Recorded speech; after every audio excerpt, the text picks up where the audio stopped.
this webinar. I am so excited. Again, this is Denise Harlow with the National Community Action Partnership. The partnership is hosting, especially through our Leveraged Energies project with the Department of Energy, a session focused on the social determinants of health. And I'm thrilled that the North Carolina Community Action Association is with us. Sharon and her team are just really leaps and bounds out front, on the tip of the spear, as they say, on this issue. The social determinants of health are kind of the term of art at the moment in a lot of ways to explain and describe the role that the things that community action agencies and other health and human service organizations deal with in terms of keeping a person and a family healthy in terms of housing, food, access to care, transportation, employment. We know that research tells us that if you're living in deep poverty, you may have as much as 20 years less average lifespan than someone who is above the poverty line. That differential in terms of lifespan and overall individual health is not determined in terms of just what the biology is with those two folks. It is grounded in access to resources, access to healthy food, safe and stable housing, energy that keeps the houses warm in the winter and cool in the summer. Those wraparound benefits and supports are critical to keeping families safe and healthy. We talk sometimes about place matters, and we know that research tells us that you can have two individuals, they live their lives 2 miles apart from one another, and again, you can see a 20 to 30-year difference in lifespan because of the components of their environment that have nothing to do with the doctor's visit when I go in to see what's going on with this cough or this ache or, God forbid, this lump or something like that. It has to do with what they're calling the social determinants. And we believe in community action. We've been working on the social determinants for 55 plus years. And we're excited that the health community has kind of discovered that if you're keeping people fed and housed and in an energy safe environment, they're going to be healthier for the long haul. So again, we're thrilled that you're on the webinar here today, and I can't wait to hear more from North Carolina. They've been doing this work and their work with energy related and weatherization and even non-weatherization services that help benefit the entire family. I hope that you walk away with a lot of really great ideas today. So thank you for letting me kind of come in and kick us off here today. Great. So Mike, passing it back to you. Thank you. Thanks, Denise. Mm-hmm. Right. Great. So just wanted to share a slide here from a conference. We were at the NASCAS conference last week, and we had 3 Cubes speaking. You may know a great research group out of Tennessee, but they did share, some ideas here, quite a few ideas here on how weatherization can improve health. So I just wanted to highlight a couple of those areas specifically, hearing about common health improvements, so reduced asthma and COPD symptoms that result from weatherization measures, as well as reduced thermal stress, reduced arthritis symptoms, and the list goes on. So just wanted to share a few of those topics, that we learned and discussed just last week at the NASCAS conference. And so with that, I'd like to also be able to then introduce our speakers, and I want to just make a logistical note here as well, that if you do have any questions, please include those in the Q&A box. We'll be sure to pass those along to our presenters. And also, if you do have any questions, if you get disconnected, you can always email me as well during the webinar. I'm kmaddox@communityactionpartnership.com and can help with trying to bring you back online. So with Sharon Goodson here, I'd like to introduce. Yeah, Sharon's a great friend in Community Action. She's the Executive Director of the North Carolina Community Action Association and is working with the partnership hand in hand on a white paper on the social determinants of health. And Sharon and I will be joined together in Nashville in a couple of weeks at the RISE conference, which is focused on the social determinants of health.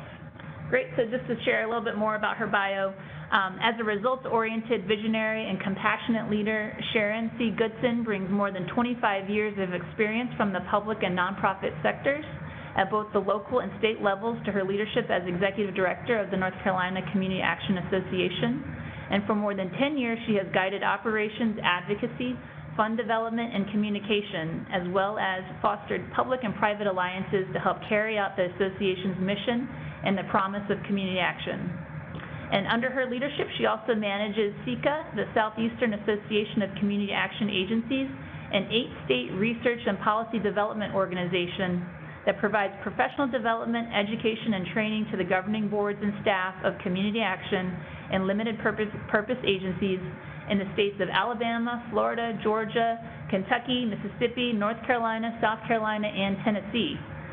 Ms. Goodson is a nationally certified Roma Master Trainer and Poverty Simulation Facilitator and holds a Bachelor of Arts degree in Communication from East Carolina University. And so before I pass it over to Sharon, we're looking forward to her remarks, I also want to introduce Joel Groce. And Joel Groce is the Director of Finance and Administration for the North Carolina Community Action Association based in Raleigh, North Carolina. And his responsibilities include grant management and administration for the Duke Energy Helping Home Fund, the Duke Energy Income Qualified Weatherization Program, Blue Cross North Carolina Healthy Home Initiative, PNC Bank Home Beautification Program, as well as oversight of NCCAA operations and financial reporting. Formerly a Senior Vice President for MedCost LLC, a managed care company in Winston-Salem, Joel brings more than 19 years of experience to finance, information technology, and human resources. He holds a BA in accounting degree from Guilford College. So we really appreciate the time that we have today with our speakers. As you can tell, they are quite engaged in a lot of different work, and so we appreciate the time. So here, I'll pass it over to Sharon.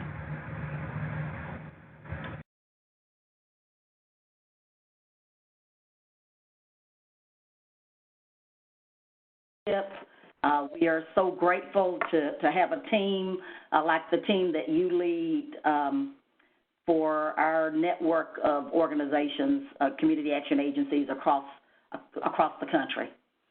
One of the things I want to share here is this, that when opportunity knocks, you've got to open the door.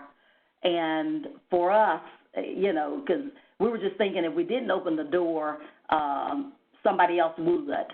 And so about 5 years ago, a little bit more than 5 years ago, that knock at the door for us, we were a very small, and we still are a small state association, but much smaller, with very limited staffing. I think there were 3 of us that were on staff full-time. But we stepped outside of our comfort zone and basically sold our board on the idea of applying for $20 million from Duke Energy Business Services. Now, I'm sure that, our board probably laughed a little bit. They didn't laugh out loud, but they probably chuckled underneath their breaths because this wasn't something that was typical for the traditional kind of work that we do at state associations, just not typical, way outside the lines. But when we saw that there were others who were looking at this opportunity to work with our network of agencies, we jumped on it, and we're glad we did, and we're glad that we had the support of our board to do that. And we are grateful for the trust in Duke to believe that we could. And since that time, since getting the investment, Duke has actually invested some $34 million in programs that we administer here across our network. And Joel is going to talk a little bit more about how this work has led to additional investments from Blue Cross Blue Shield. He'll share that. But we're a statewide network of 33 community action agencies, and those agencies, as you know, they provide a wide variety of services, and for many of them, they provide weatherization assistance services, and we do have some other nonprofit organizations that we have worked with to do this work as well. But we're using our network, and that was what it was about. It was about looking at the investment and how we could use that investment to help our network of agencies serve the low-income families that they serve in their communities, and that's what it was all about. Again, we serve, 100 counties across the state of North Carolina, doing a lot of work helping low-income families, again, across a variety of programs. But when we looked at weatherization, we knew that we were already doing things around health measures and things that made homes safer. So really, the Duke work really built on the work that our weatherization service providers were already doing, and it also helped to leverage other programs and things that agencies offer that they could provide these families. In 2018, we conducted a study here at the association to really look at what our economic impact was, and our network of agencies had served 121,000 families, and that's equivalent to the size of the city of Wilmington, North Carolina. So our agencies are just doing a lot of work in this space, and a lot of it is around health and safety when we look at the work that our weatherization service providers do, but also when we think about the social determinants of health. We know now that box of food and the nutrition that our agencies provide families, we know how important those things are in transportation and housing and some of the other things as well.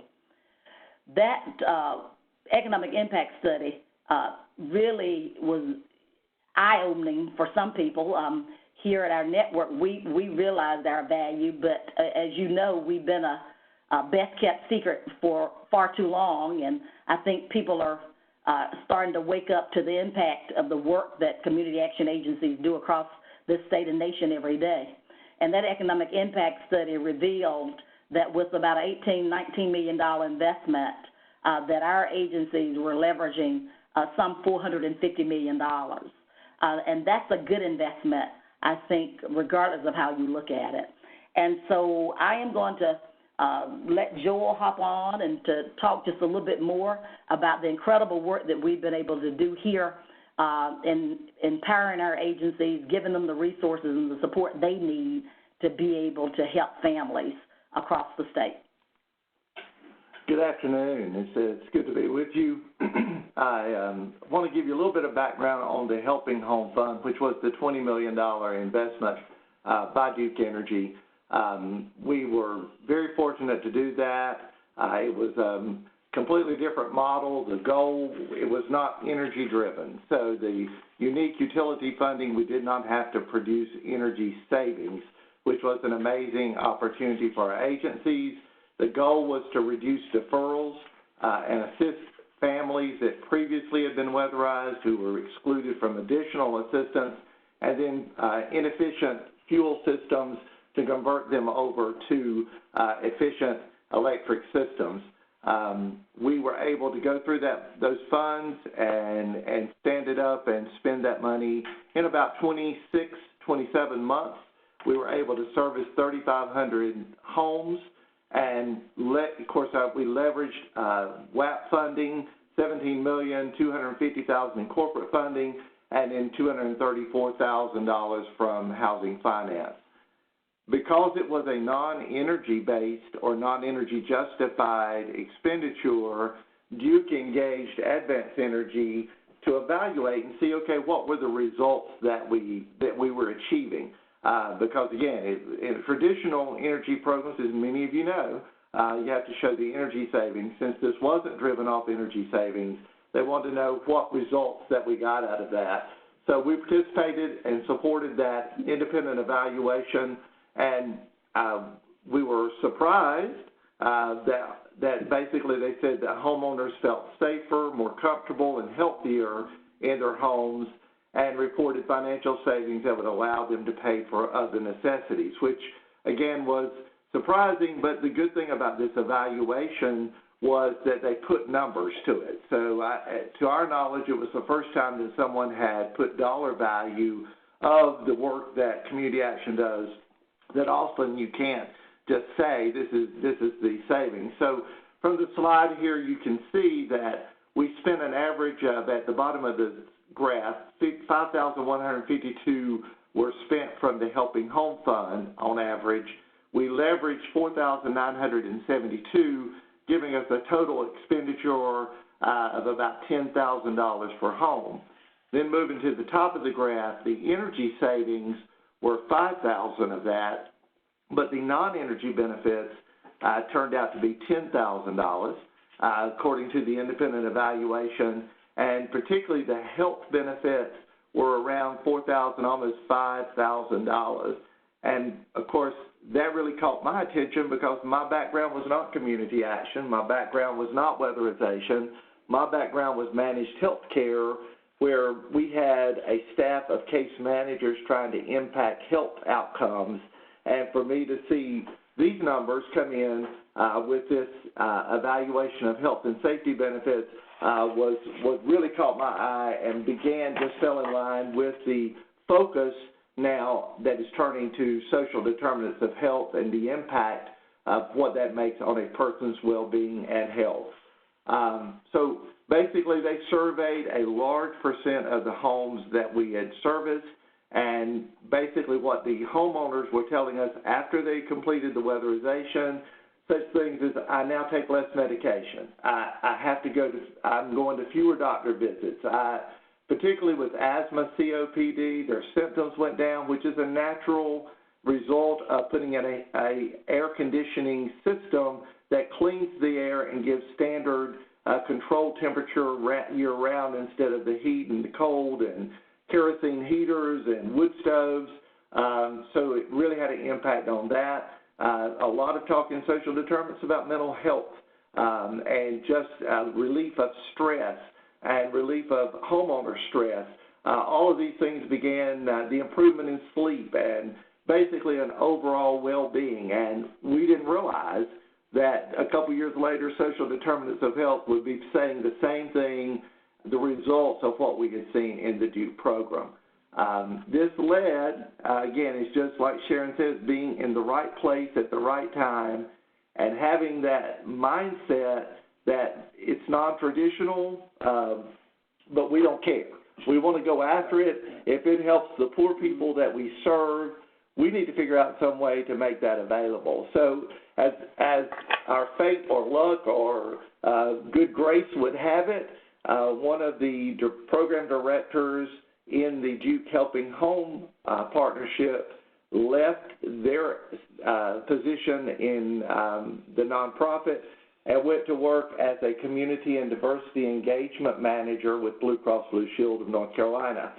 Blue Cross is looking to get into the Medicaid space and be a managed care company in that. And quite honestly, as a corporate, looking for how they can impact and show a good fiduciary in that space, they were looking for ways that they could impact rural North Carolina, and they wanted to somehow change the lives of those disadvantaged. That was their corporate strategy. And this program director who knows the work that we do in weatherization basically came to us and said, hey, I think we can justify this based off of exactly what we saw in the Helping Home Fund, the health benefits of it, and we were given an opportunity to apply for that funding, and we were surprised and excited. Brand new program to stand up quickly, but they announced in October of 2018 that they were going to give us $2 million, a statewide serving disadvantaged community action, our communities. They wanted us to help 700 households make vital home repairs, improving the health of these families throughout the state. So this was one of the sample press releases, and the beauty of that was with those goals in mind, they really did structure it so that our agencies could run with this money and do some great things. It did not have to be a Blue Cross Blue Shield customer. It did not have to be a weatherization customer. They wanted us to weatherize or leverage whenever possible and stretch their dollars. But that was not a requirement of that. They basically said if it makes the home healthier or safer, go for it. So now we're sitting on a $2 million investment. They wanted it rolled out on a limited basis, not the whole statewide, and we rolled it out in 56 rural counties with that goal of 700 families being assisted.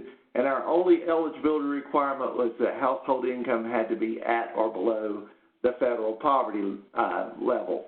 Now, they gave us some examples. We can spend up to $2,500 per home.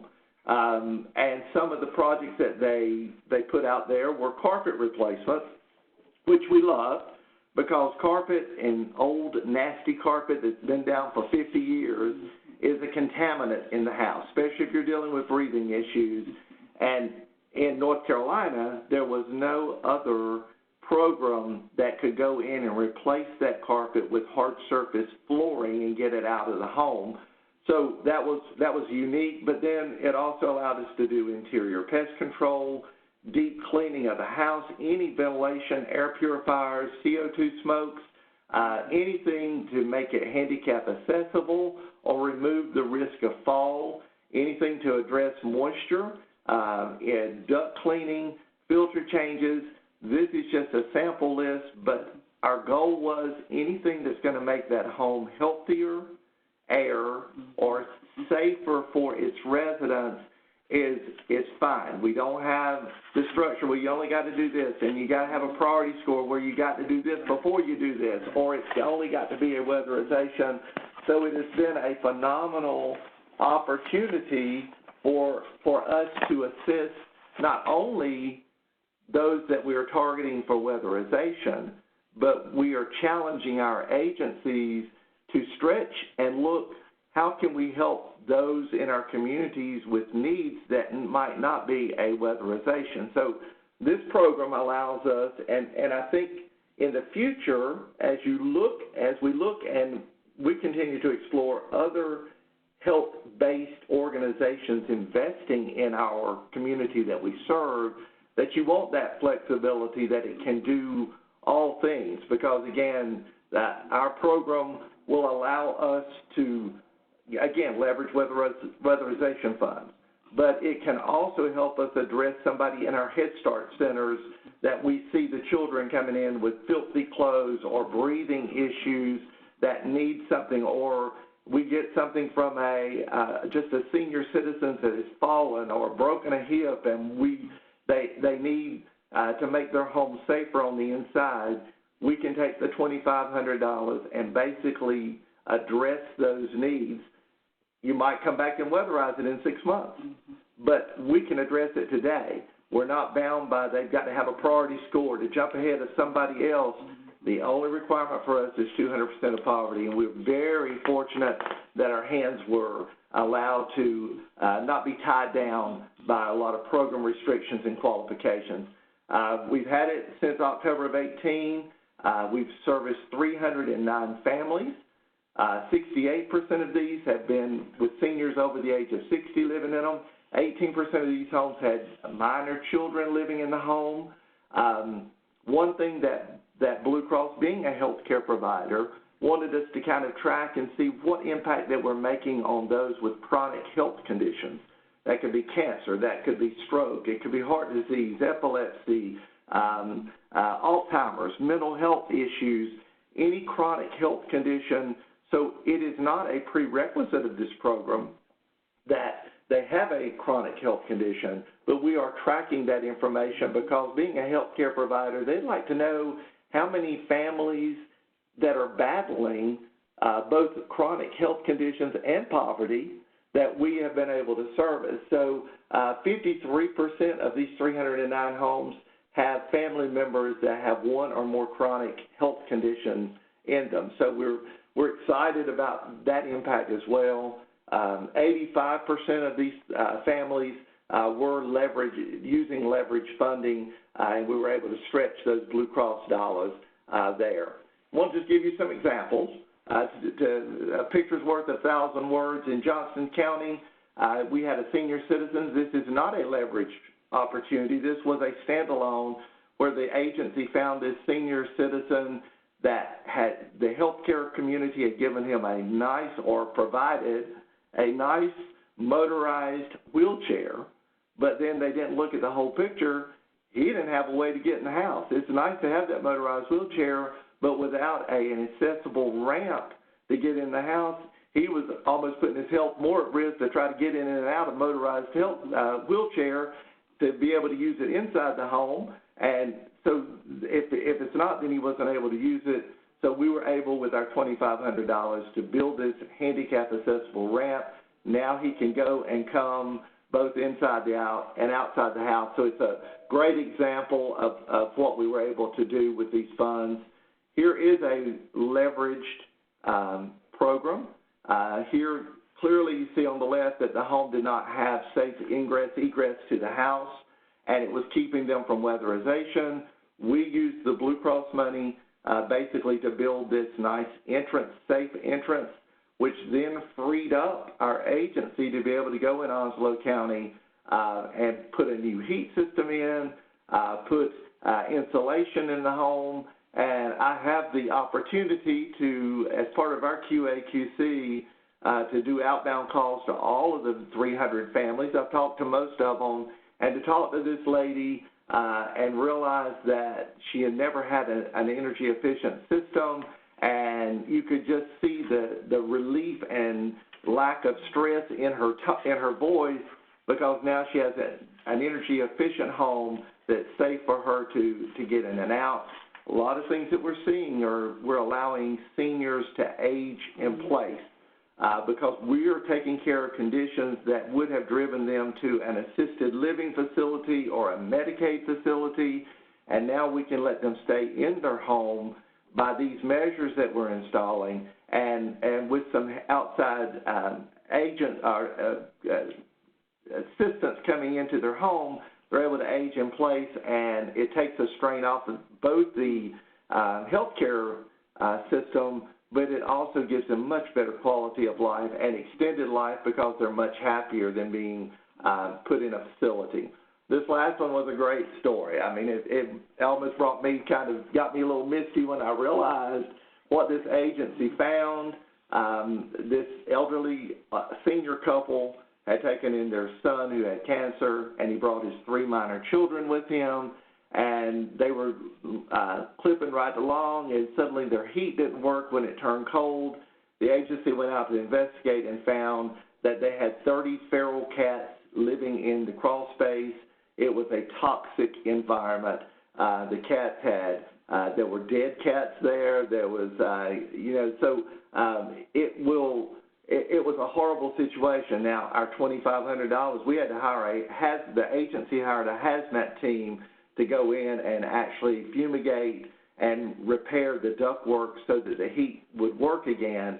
But here we had 3 minor children and a cancer survivor living in toxic air.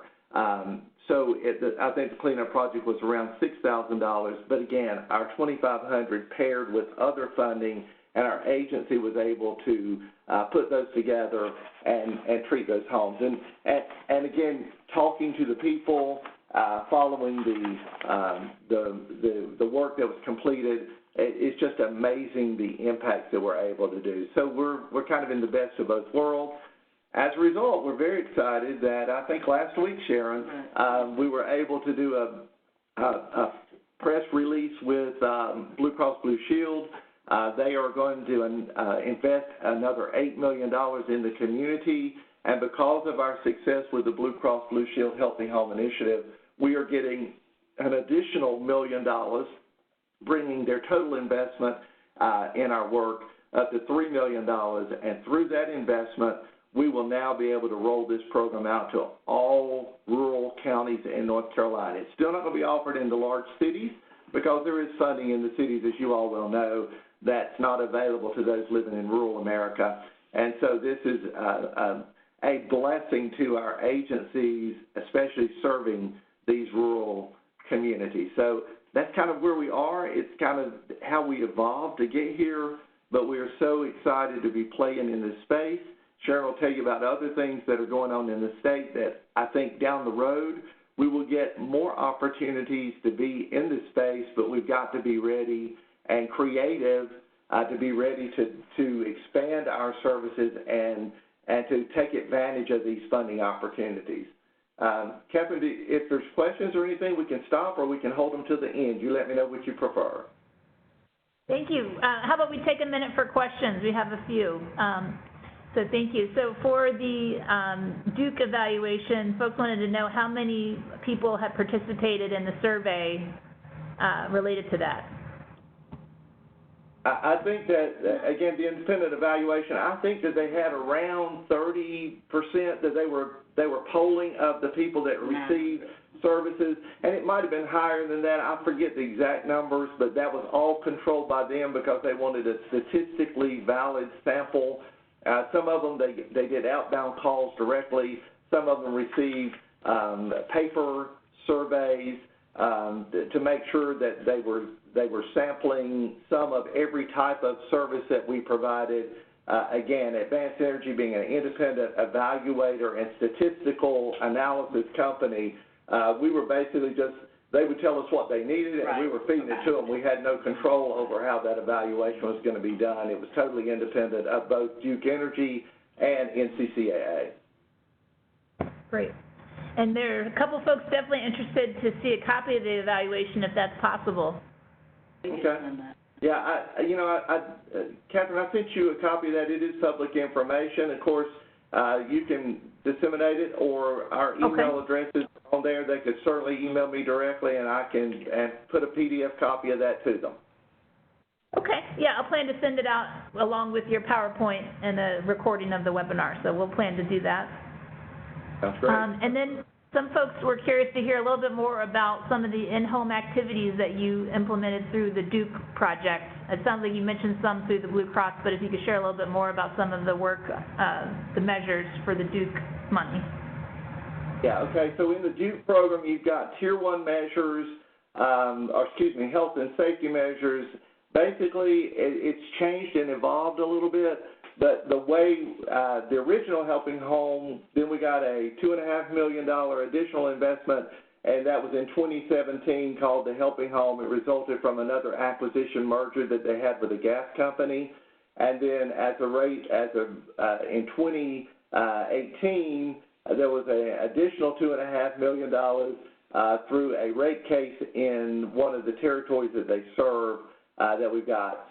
Currently, we have $3,000 per home that we can spend on health and safety measures. So it pretty much follows, since they are an energy company, it follows traditional weatherization health and safety measures, bathroom ventilation fans, correction of ingress, egress, the things that would turn someone down or get them deferred because in most weatherizations you're limited on, in North Carolina it's 20% of your allocated funding on average can only be spent on health and safety. So if that's $2,000 and health and safety measures needed to be able to do the weatherization is $3,000, basically we kick in the difference through the Helping Home Fund. But it's pretty much the same type health and safety measures that would be done for weatherization. We have $2,000 that we can spend on appliance replacements, that's refrigerators, washer dryers, and dehumidifiers. And then when the original Helping Home gave money for Tier 1 and Tier 2 weatherization, what we found was that most agencies had the dollars from the state to be able to do those Tier 1, Tier 2 measures. So they weren't using that as much. So basically right now we have enriched that for the HVAC. We don't have the money we used to have in the original one. We could put in a $10,000 HVAC conversion. Currently, we can do up to $4,000 or 50% of a HVAC install up to $4,000. And the way that's designed is basically to stretch the agency's HARP dollars. In North Carolina, and I don't know about other states, they have to have working heat before they can go in and do weatherization. And so they always have more weatherization units than they have HARP dollars to do heat units. So basically the agencies are using the Helping Home funds to stretch those HARP dollars and make sure that they have the stock of houses with working heat to be able to fulfill their contracts with the state. But we can also do ECT repairs. We can do just general repairs on a heat system, or up to $2,500 of ductwork in the home through the current Helping Home model. Thank you. We have one additional question. Folks just wanted to know if your organization or Blue Cross Blue Shield did any type of hotspot survey to determine where homes in need of repair were located.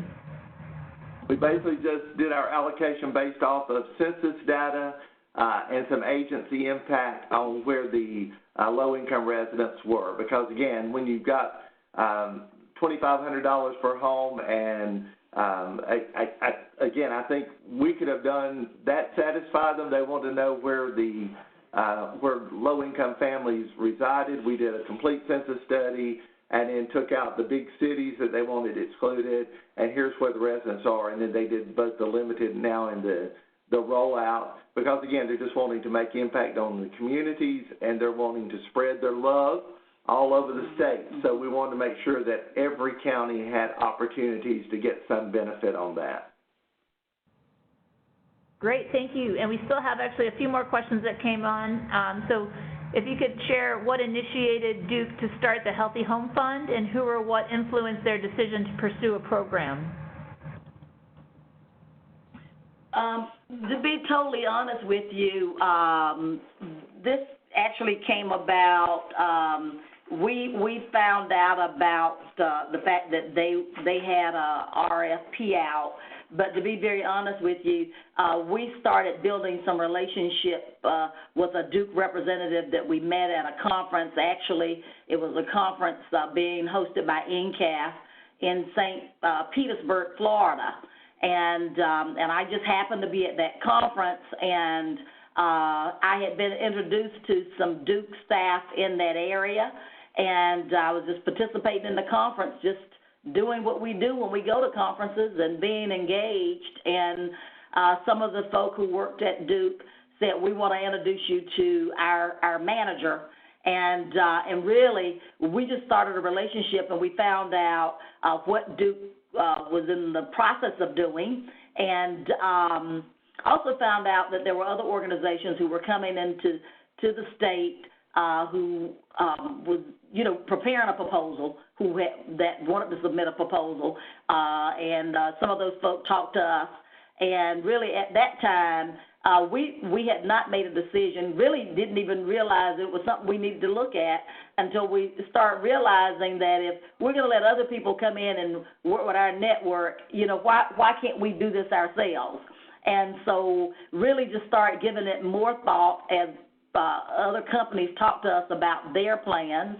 And really that's how it really came about, from being at a conference, just being, I guess, in the right place at the right time, and starting to build some relationships around the work that our agencies do. And wasn't about the association. It's never about the association. It's about what our community action agencies do every day, and that's what we were sharing. And it pretty much led to us deciding to submit a proposal. And I really think that Duke Energy was doing much like what Blue Cross was doing. Their foundation was looking, how can we be or show that we are a good steward and a good partner in North Carolina. And quite honestly, we as community action agencies don't tap into that, because what better way for a large corporation to show they love their communities than to invest in those who can't help themselves? And if you're there to pick that up and package it into that, Sharon and I both said, we really don't care what your motivation is. If you're giving us money to help poor people, write the check, and we will figure out some way to spend it and let you brag about it all day long. And so it was a great partnership. Again, this was foundation money. I really don't know whether it was a result of a rate or bad press. Utilities can get bad press, but it was a great way. And again, when companies are looking, such as Duke was, to show their being a good partner in the community, oftentimes your state weatherization don't know what to do with those type of investments. So that's where, it was not politically correct in some of those here. Got somebody that has a reputation of not being, coal ash, they would throw those around, that the state is nervous about getting that kind of money in. So NCCA was there. You bring it to us, we can spend it and give you your results, and we don't worry about the political correctness of that. We're just getting money and putting it in poor people's lives. Thank you. We still have a couple more questions, a lot of interest in this. So if Blue Cross Blue Shield is expanding the program, what returns are they seeing from their investment? We are just now beginning, we haven't actually got the check yet. We know it's coming because they did a press release, so we will be rolling that out. I think their expectations are just more of what we've done. We've given them such good results and good stories that they want to see the same results in the other counties now, from the 56 to I think it's around 90, 94, 95 counties. It's just expanding the same thing. Again, we've shown that we can just impact people's lives. They just want more of the same. Thank you. And then did the measures paid for by Duke Energy require energy savings outside of health and safety?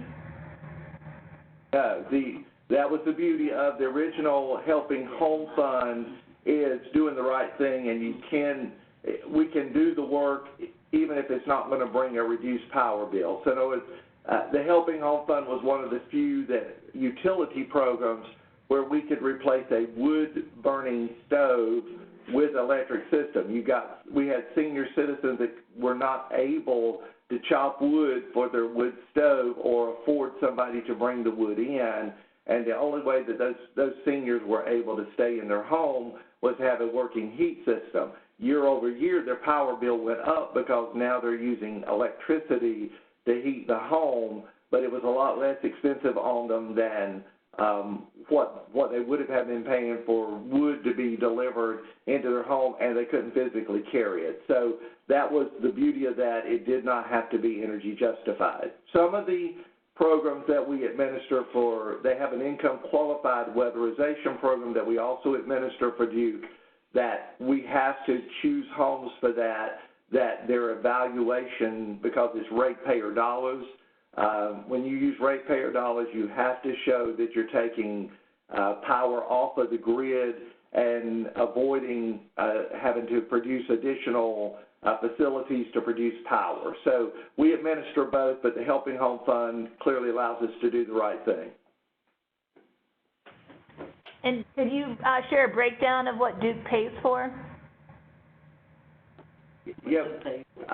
Well, like I say, I kind of went over that. The health and safety measures up to $3,000 per home, appliance replacements up to $2,000 per home, and now there's HVAC benefits in the Helping Home Fund up to 50% of a new unit, or but capped at $4,000 for a new unit, $2,500 for ductwork repair, and I think it's $1,000 for just a general repair of an existing HVAC.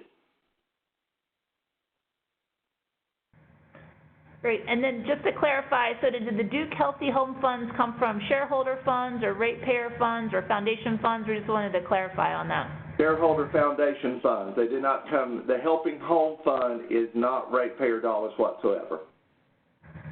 Okay. And then can you use those funds, can you leverage those with the Duke ratepayer funds?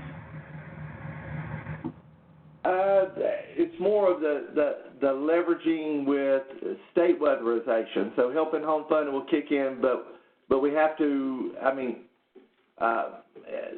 again, because the measures are so similar,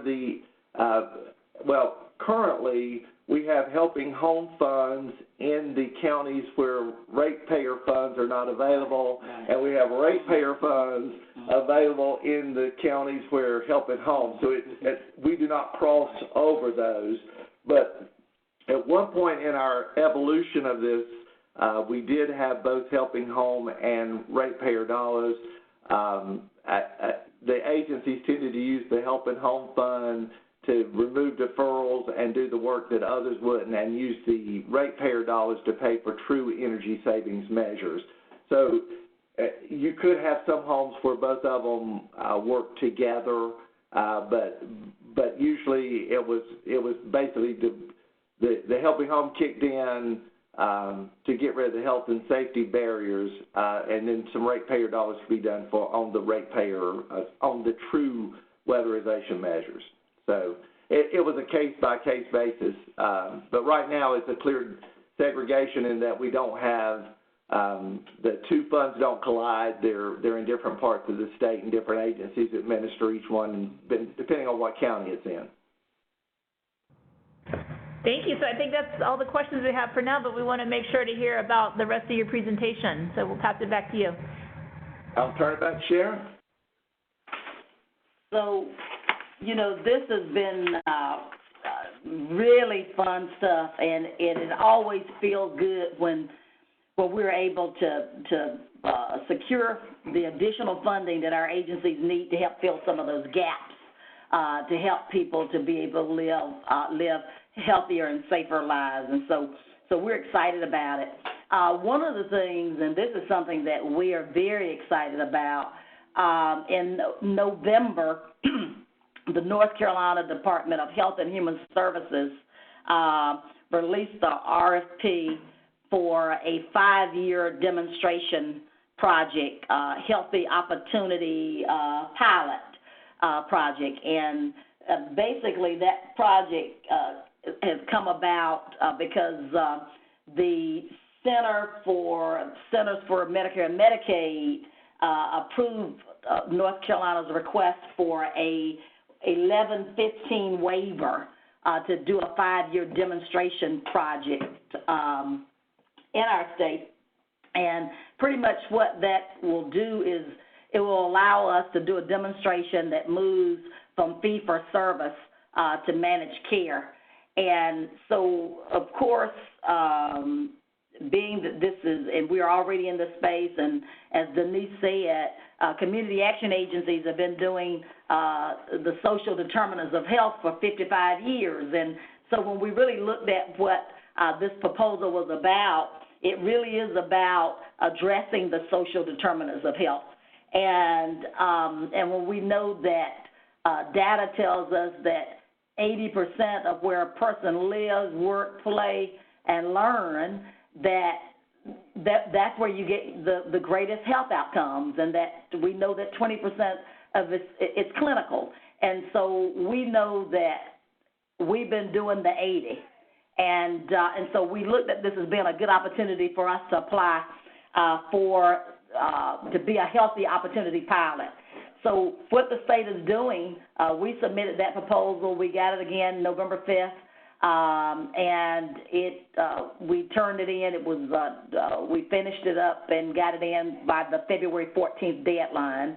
It was a 203-page RFP, and but we believe that our network is the network that's on the ground, the boots on the ground, that provides the cultural sensitivity, the compassionate care, and that we know the community.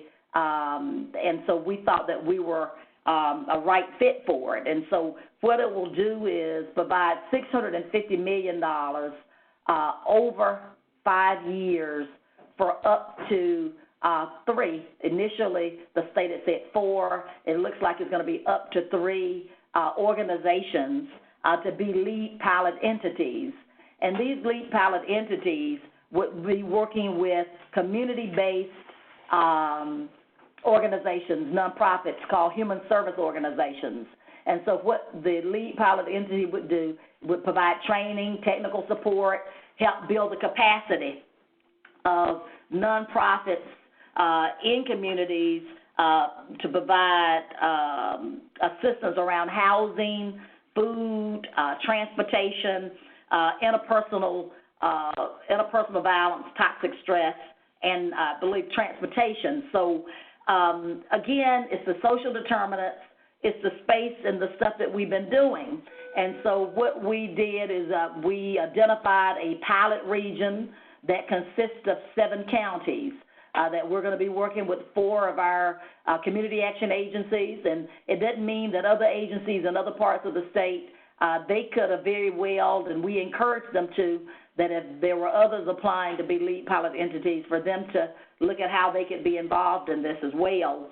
But we're proposing from our end a network that consists of 7 counties, 4 community action agencies, that we would do this work to address the social determinants of health around those domains that I just mentioned.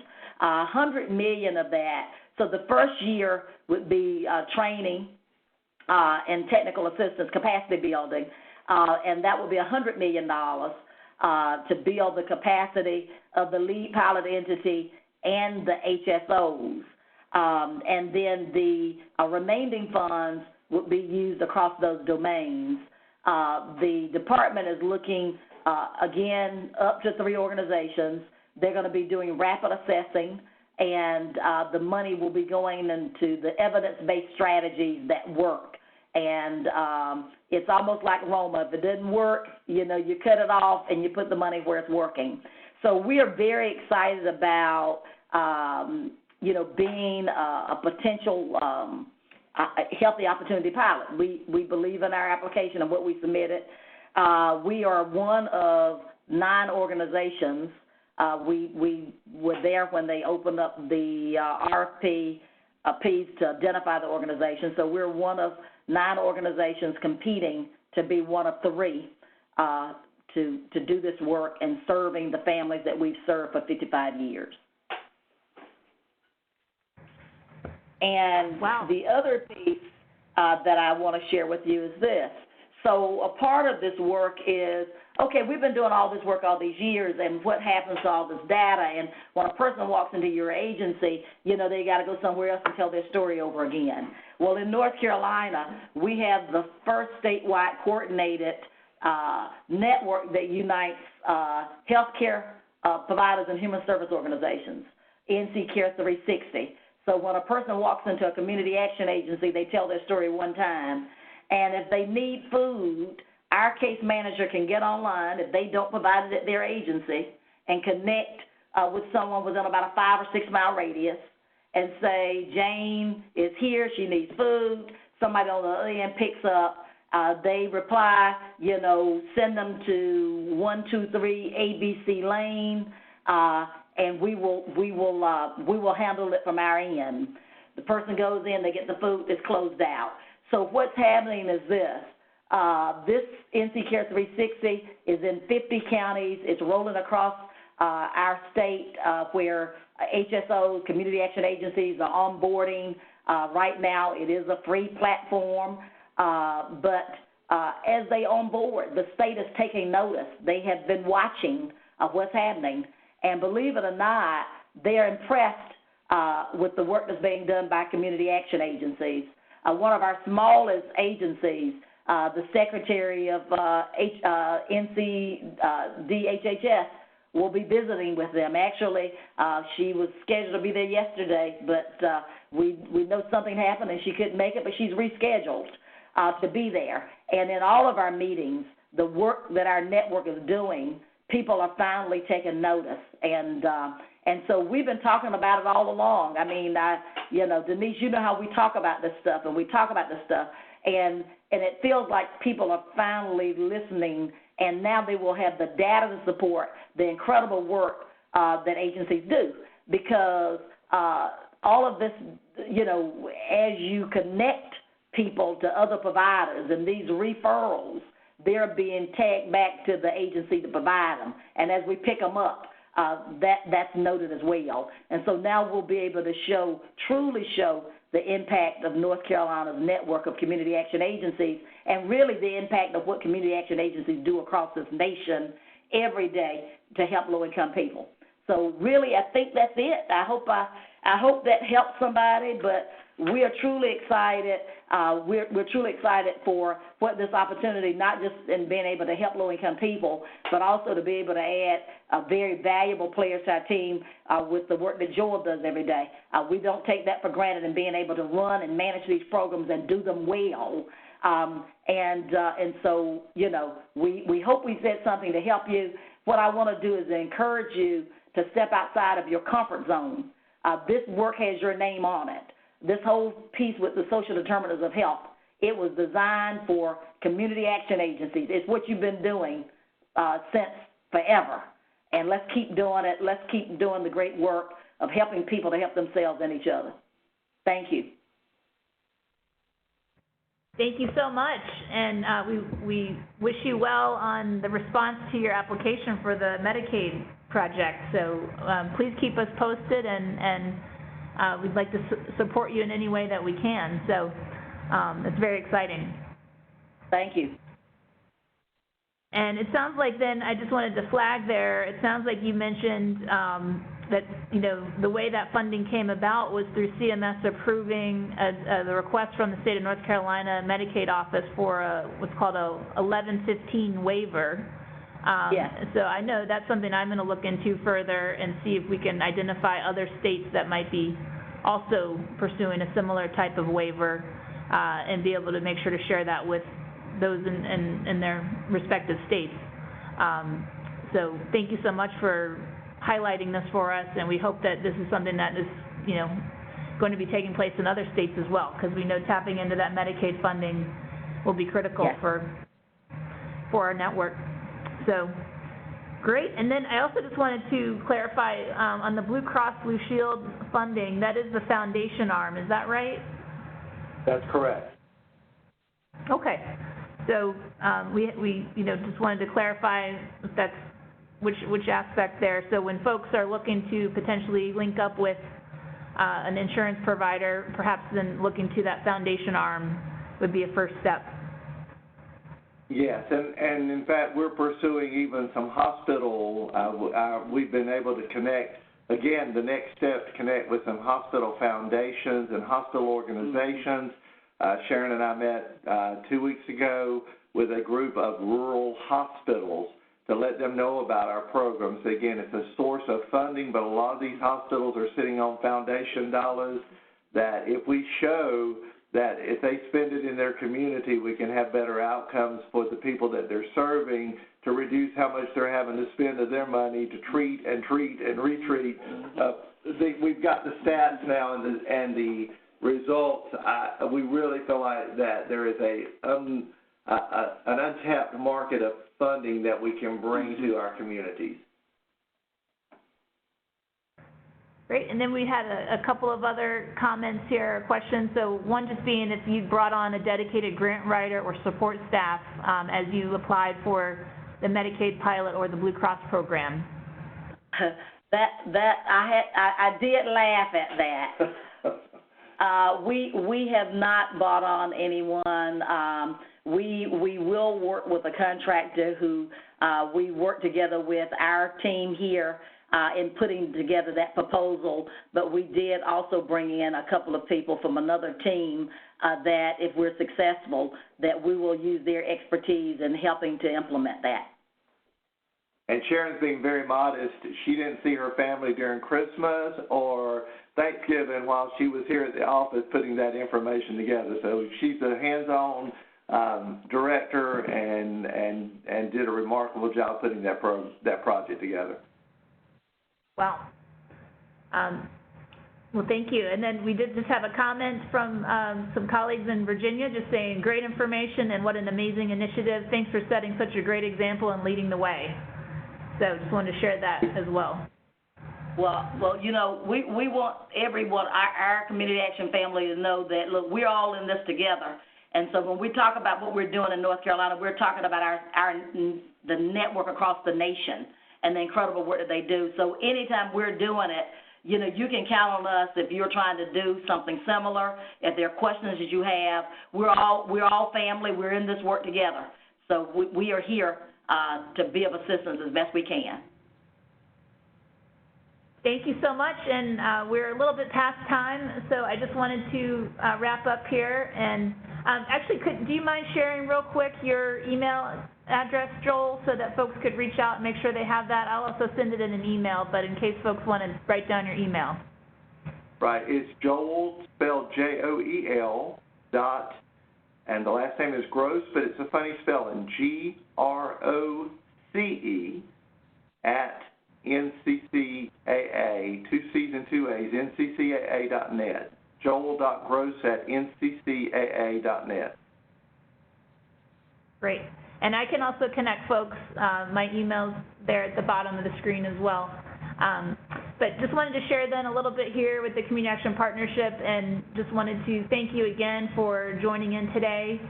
We are looking to have an upcoming webinar continuing this health and energy partnership discussion. We'll be spotlighting Missouri and the Northeast Community Action Corporation in Missouri. So we hope you can join in next Wednesday at 2 p.m. Eastern and share that with colleagues who might be interested.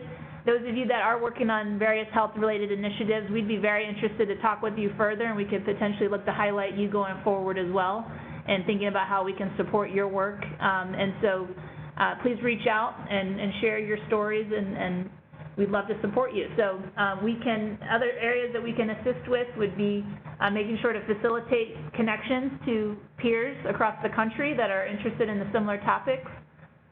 We can assist with data collection, messaging, helping you get your partnerships off the ground. We have all sorts of tools and templates that we've worked on over the years.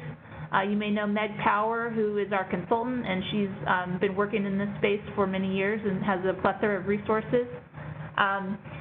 We have a funding survey that we publish with NASCAS, so that should be coming out here shortly with our 2018 funding that we would love to be able to share with you as well, and you can use that data as you go to meet with partners.